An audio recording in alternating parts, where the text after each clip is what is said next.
A total of 46 young men are preparing to be ordained priests in the Archdiocese of Sydney.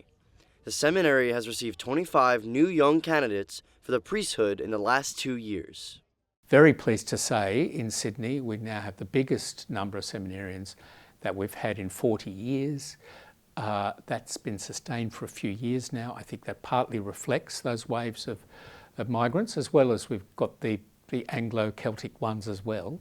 For the local archbishop, immigration from countries with a Catholic tradition has given great vitality to the parishes. Each wave of migration has been for us in Australia, as it has happened in the United States and some other countries too. It's like a transfusion.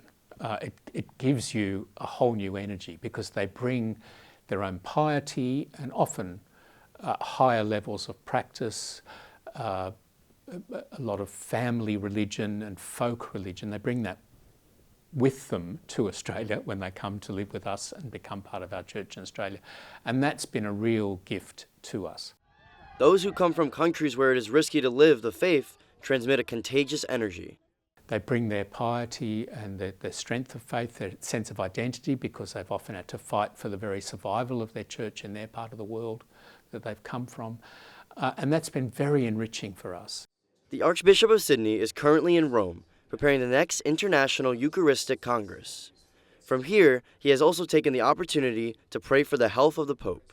I've been offering my Mass every day. I think people know that at 88, it's not going to go on forever.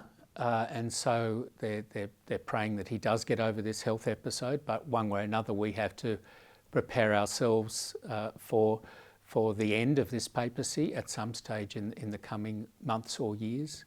But we're very grateful for the years we have had with him.